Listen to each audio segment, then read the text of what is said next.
거의 14년 동안 300만 원씩 꾸준히 쓸 수 있는 돈이 남은 거예요. 노후 대비는 이렇게 하는 거다라고 말씀을 해주시더라고요. 안녕하세요. 재테크 스터디 니니입니다. 이제 2022년이 되었는데요. 새해에는 재테크 제대로 해보겠다 마음 먹으신 분들 많이 계시죠? 새해 첫 영상으로 재테크에 성공하기 위해서 연초에 해야 하는 3가지에 대해서 말씀드리려고 합니다. 전전 영상인 이 영상의 한 해 버전이라고 생각하시면 될 것 같아요.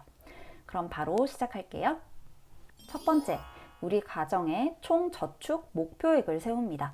되는 대로 남는 대로 모으면 저축할 게 없다는 거 아시죠? 만약에 목표액이 5천만 원이다 라고 마음을 먹으면 반드시 무슨 일이 있어도 올해 5천만 원을 모은다 라고 굳게 다짐하는 것이 첫 번째입니다. 우리 부부가 얼마를 모으는지는 다음번 스텝에서 생각하시면 됩니다. 주의점은 월급부터 계산하면 안 된다는 겁니다. 월 200씩 모을 수 있으니까 총 200 곱하기 12개월 해서 2,400만 원이고, 그러니까 우리 집 목표 금액은 2,400이다. 이렇게 생각하시면 아래에서 위로 생각하는 거잖아요. 위에서 아래로, 그러니까 내 현재 상황부터가 아니라 내 목표 금액인 5천만 원부터 시작해야 한다는 겁니다. 왜 그래야 하는지는 위의 영상에도 자세히 설명되어 있습니다. 자, 그럼 두 번째, 저축 목표액을 정했으면 우리 가게의 내년 현금 흐름을 체크를 합니다. 크게 수익과 지출로 나뉘는데요. 직장인이라면 월급이 얼마 들어오는지, 예상되는 성과급, 명절 휴가비 등등을 다 챙기셔야 돼요. 예를 들어 볼게요. 매월 우리 부부의 월급 합산 금액이 500만 원이라면 500 곱하기 12개월 하면 6천만 원이죠. 성과급과 명절 휴가비, 이런 기타 수당을 합하면 부부 기준 1,500만 원이라고 가정을 할게요. 그럼 우리 가게의 총 수입은 6,000 더하기 1,500 해서 7,500만 원이 되는데요. 당연히 세후, 그러니까 실수령 기준으로 계산을 하셔야 됩니다.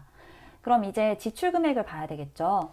가계부를 3개월 이상 꾸준히 쓰신 분들은 우리 가정에서 고정지출, 변동지출 합해서 부부 용돈도 포함해서 대출 이자까지 한 달에 총 나가는 돈이 얼마쯤인지를 알고 계실 거예요.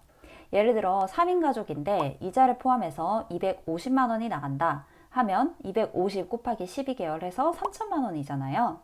여기에 꼭 포함해야 하는 건 행사비입니다. 어버이날 양가 가족들 생신 축하비, 환갑이신 부모님들 계시다면 환갑 여행비, 축하금, 재산세, 자동차세, 1년치 자동차 보험료, 명절 용돈, 여름 겨울 휴가비 등등 모두 계산을 해야 돼요. 만약에 자동차를 바꿀 계획이 있다, 또는 인테리어를 할 계획이 있다 라고 하시면 그것까지 포함입니다. 이 연 행사비는요, 저희 가정 표를 예시로 보여드릴게요. 짜잔! 저희 가정의 연 행사비는 총 1,000만 원 정도로 잡았고요. 다 적으니까 생각보다 많죠. 자, 그럼 1년치 수입 7,500만 원에서 1년치 생활비 3천만 원을 빼고 행사비 약 1,000만 원 정도를 빼면 3,500만 원 정도 저축할 수 있는 금액이 남게 돼요. 처음에 목표했던 5천만 원보다 1,500만 원이 부족하게 됩니다. 그럼 목표 금액을 줄여야 할까요? 아니요. 안 줄이셔도 됩니다. 이제 1,500을 뭘로 채울 건지를 고민해 보시는 겁니다. 그래서 마지막 세 번째, 이 세 번째가 가장 중요합니다. 내가 어떤 역량을 키울 것인지를 선택을 해야 하는데요. 올해 채워야 하는 1,500을 넘어서 평생 나한테 1억, 2억, 아니 수억을 벌어다 줄 역량으로 무엇을 택할지를 결정하는 겁니다. 최근 랭구님 채널에서요, 진정한 노후 대비에 대한 영상이 올라와 있더라고요. 퇴직을 앞둔 분이 2억의 목돈이 있었는데요. 이걸 오피스텔에 투자해서 월세 받을 예정이다 라고 랭구님한테 이야기를 한 거예요. 그래서 뜯어 말리면서 차라리 대전에 있는 크로바 아파트라고 있는데 그 아파트를 사라 라고 말씀을 해주셨대요. 그때 대전 크로바는요, 5억이면 살 수 있었고 전세 매매가 차이가 1억 5천 미만이었어요. 그럼 이분이 취득세 감안하더라도 충분히 2억의 자금으로 살 수가 있었을 거예요. 그런데 지금은 15억이 넘죠. 그럼 팔고 10억 남았는데 세금 다 내고 5억만 남겼다고 하더라도 거의 14년 동안 300만 원씩 꾸준히 쓸 수 있는 돈이 남은 거예요. 노후 대비는 이렇게 하는 거다라고 말씀을 해주시더라고요. 물론 이것만이 정답이 아니고 부동산 하라는 얘기도 아니고요. 부동산이든 주식이든 뭐든 내 자산을 키워줄 어떤 실력을 키울 건지를 연초에 결정해야 한다는 겁니다. 그리고 그 역량을 개발할 계획을 아주 구체적으로 세워야죠. 제가 추천하는 방법은 만다라케인데요. 이렇게 중간에 개발할 역량을 적고 그 주변에 구체적인 액션 플랜들을 적습니다. 주변의 칸을 다 채울 필요는 없고요. 완성하면 집에 가장 잘 보이는 곳에 붙여 놓으시면 돼요.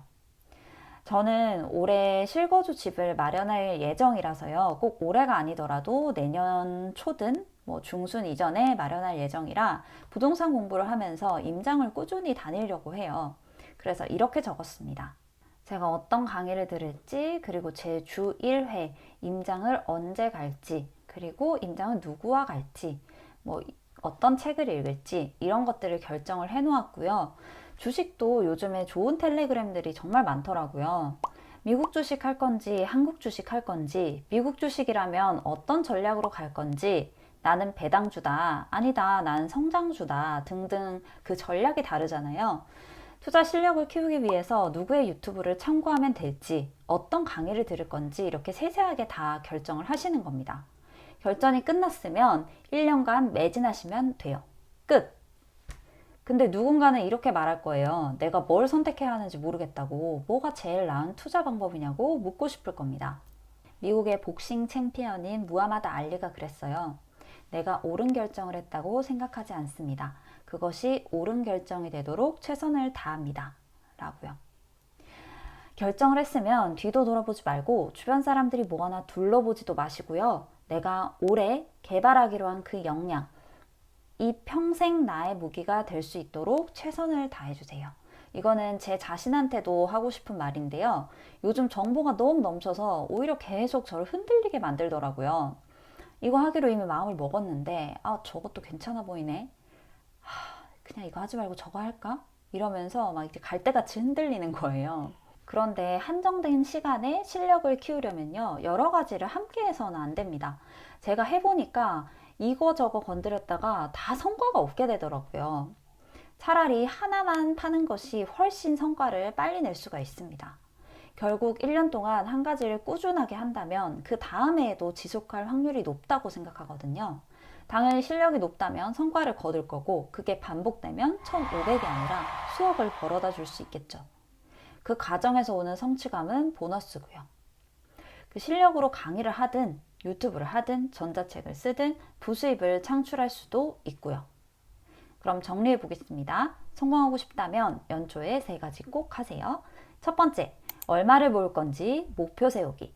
두 번째, 우리 가정의 현금 흐름 파악하기. 이때는 꼭 1년간 총 수익과 이벤트 비용을 포함한 총 지출을 따져보아야 합니다. 다음 세 번째, 모자란 금액을 세우기 위해서 내 미래를 책임지기 위한 역량으로 무엇을 개발할지 결정하기. 그리고 뒤도 돌아보지 말고 매진하기입니다. 내 선택을 최고의 선택으로 만드는 한 해 되시길 바랄게요. 오늘도 제 영상을 끝까지 봐주셔서 감사합니다. 그럼 새해 복 많이 받으세요. 안녕!